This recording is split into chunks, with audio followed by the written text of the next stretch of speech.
పిల్లలు కావాలనే మీ కలను నెరవేర్చుకోండి. మొదటి కన్సల్టేషన్, మొదటి స్కానింగ్ ఉచితం. వివరాల కొరకు హెగ్డే ఫెర్టిలిటీని సంప్రదించండి. ప్రస్తుతం నేను ఒక గొప్ప నటుడితో ఉన్నానన్నమాట. ఆయన గురించి చెప్పాలి అంటే నటనలో తనకు తానే సాటి, విభిన్న పాత్రలు చేయటంలో తనకు ఎవరు రారు పోటీ. కాలం మారినా తనలో కంటెంట్ మారలేదు, జనరేషన్ మారినా తన డైలాగ్ డెలివరీ ఏ మాత్రం మారలేదు. He is none other than great actor Sudhakar garu.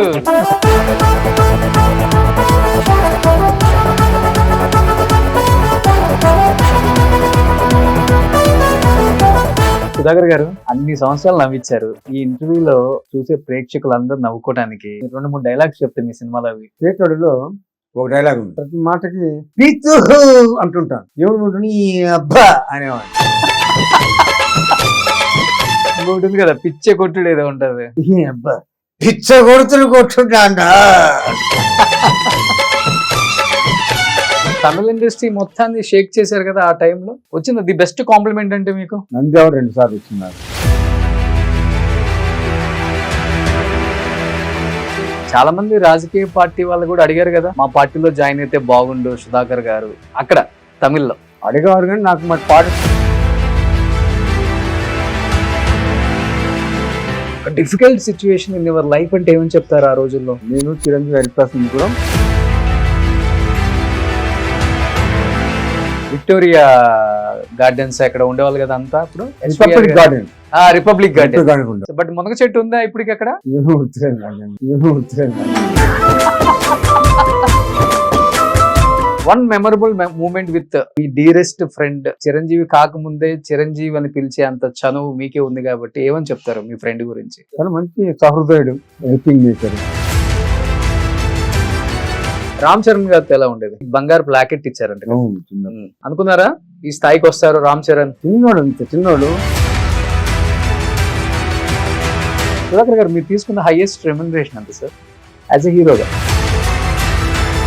Sudhakar గారు ఒకదానికి మటుకు ఈ రోజు మీరే ఆన్సర్ చెప్పాలి సార్. బయట సోషల్ మీడియా భయంకరంగా పెరిగిపోయిన తర్వాత మంచి ఉంది, చెడు ఉంది. ముఖ్యంగా కరోనా ముందు నుంచి, కరోనా తర్వాత, కరోనా టైంలో చాలా మంది ఆర్టిస్టుల్ని చంపేశారు. రాసిచ్చిన నమ్మకూడదు, నా మీద కూడా సుధాకర్ చనిపోయాడు అని చెప్పి చాలా మంది రూమర్స్ పెట్టారు. బట్ బయట ఒక న్యూస్ ఉంది, దానికి నువ్వు ఆన్సర్ చెప్పచ్చు, ప్రాబ్లం లేదు. ఇప్పుడు హెల్త్ పక్కన పెడితే ఆర్థికంగా కొంత చితికారు సుధాకర్ గారు ఫ్యామిలీ అనే మాట వాస్తవం నిజంగా? మరి అంత ఇప్పుడు బాబు పెళ్లి చేశారు కదా, చాలా మంది ఎక్స్పెక్ట్ చేశారు ప్రతి స్టార్ హీరో బెన్నీ పెళ్లికి వస్తారు అని. మీరు పిలవలేదా? లేకపోతే పెళ్లికి ఆర్టిస్ట్ అంటే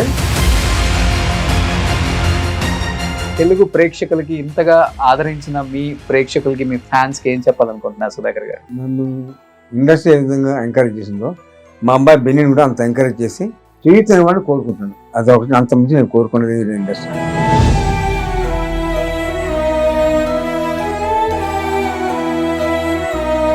చిరంజీవి గారు కానీ, జగపతి బాబు కానీ, మీకు అంతా ఎంకరేజ్, బ్రహ్మాండం అందరూ ఎంకరేజ్ చేసి బెన్నీ కూడా సపోర్ట్ చేసి ఇండస్ట్రీ నిలబెట్టాలి బెన్నీని.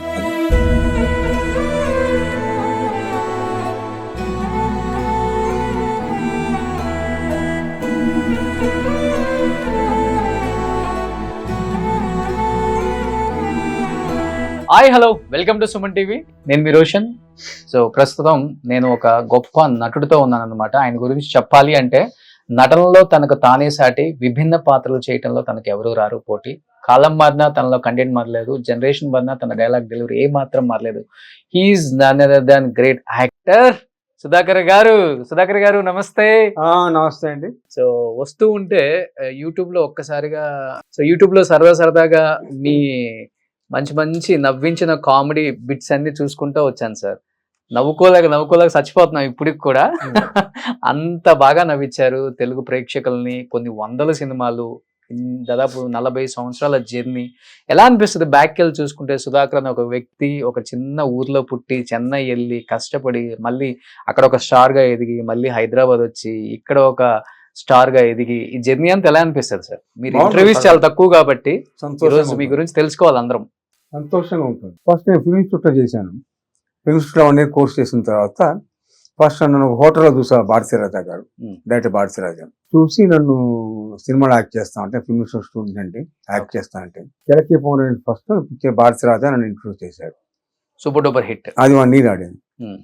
తరచుగా తెలుగులోకి వచ్చాను. తెలుగు కామెడీ వీళ్ళను అన్ని రకాల క్యారెక్టర్ చేస్తూ ప్రేక్షకులు ఆదరించినంతగా చేస్తానే ఉన్నాను నేను. Hmm.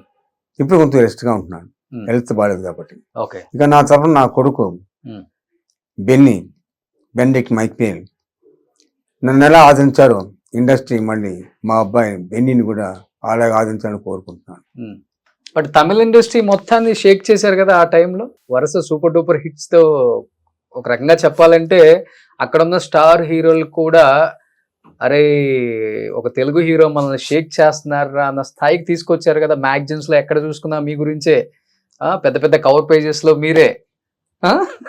ప్రౌడ్ గా అనిపించిందా నాన్నకు కానీ, అమ్మకి కానీ, అన్నకు కానీ? అవును, వచ్చింది. ది బెస్ట్ కాంప్లిమెంట్ అంటే మీకు? నంద్యాల 2 సార్లు వచ్చింది నాకు. ఓకే. స్నేహితుల పిక్చర్ ఒకసారి, పెద్దరికి ఒకసారి అవార్డు వచ్చింది. తమిళ్లో దగ్గర 30-25 పిక్చర్స్ యాక్ట్ చేశాను తమిళ హీరోగా. Hmm.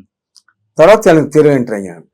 అంటే రీజన్ ఏముందా సార్? అంత పీక్ లో ఉన్నారు కదా తమిళ్లో, ఒక్కసారిగా తెలుగు ఇండస్ట్రీకి రావడానికి రీజన్ ఉందా? అంటే ఆఫర్స్ తగ్గాయా, లేకపోతే మీరే కావాలి నా తెలుగు ఇండస్ట్రీలో కూడా నాకు పేరు రావాలనే ఉద్దేశంతో మీరు అక్కడి నుంచి ఇక్కడికి షిఫ్ట్ అయ్యారు? అంతే, అందుకు నేనే షిఫ్ట్ అయ్యాను. కాకపోతే తమిళ్లో హీరోగా ఉన్నాను, తెలుగు వచ్చిన కామెడీ విలన్ కమెడీగా స్థిరపడ్డాను. బట్ చాలా మంది రాజకీయ పార్టీ వాళ్ళు కూడా అడిగారు కదా, మా పార్టీలో జాయిన్ అయితే బాగుండు సుధాకర్ గారు అక్కడ తమిళ్లో. అడిగేవారు కానీ నాకు మరి పార్టీస్ అంత పెద్ద ఇంట్రెస్ట్ లేదు. అందుకు నేను జాయిన్ అవ్వనని చెప్పేవాడు, సపరేట్గా ఉండేవాడు. ఓకే. సో కమ్యూనిస్ట్ నినాదం ఎక్కువ ఫస్ట్ నుంచి కూడా, ఆ భావజాలం ఎక్కువ ఇంట్లో కూడా ఏమీ లేదు. ఏం లేదు. సో పాలిటిక్స్ ఇంట్రెస్ట్ ఉండదు అంతే? ఇంట్రెస్ట్ లేదు. జాయిన్ అవ్వమని అడిగారు, కాకపోతే నాకు పెద్ద ఇంట్రెస్ట్ లేదండి. పార్టీస్ పెద్ద ఇంట్రెస్ట్ లేదు నాకు.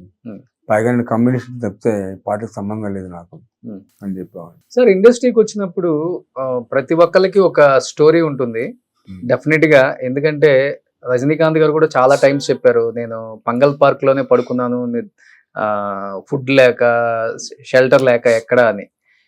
అసలు మీరు పడ్డ కష్టాలు ఇప్పటికి ఎప్పుడైనా కూర్చున్నప్పుడు సరదాగా అయినా ఫ్యామిలీతో షేర్ చేసుకుంటాం, మీకు గుర్తు వస్తుంటే మీ మెమరీస్.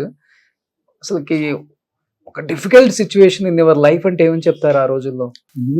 చెప్పాలంటే ఏమీ లేదు, కష్టపడ్డాను పైకి వచ్చాను. నేను చిరంజీవి, హరిప్రసాద్ ముగ్గురం రూమ్మేట్స్ ఉండేవాళ్ళం, ఫ్యామిలీ వండుకునేవాళ్ళం, తినేవాళ్ళం, సంతోషంగా ఉండేవాళ్ళం తప్పితే మాకు ప్రాబ్లమ్స్ ఉంది. కాకపోతే సినిమాలో మంచి ఛాన్స్ రావాలని కోరుకుంటూ ఉండేవాళ్ళం. ఓకే. అలాగే వచ్చాయి. సో వండే బాధ్యత మీద?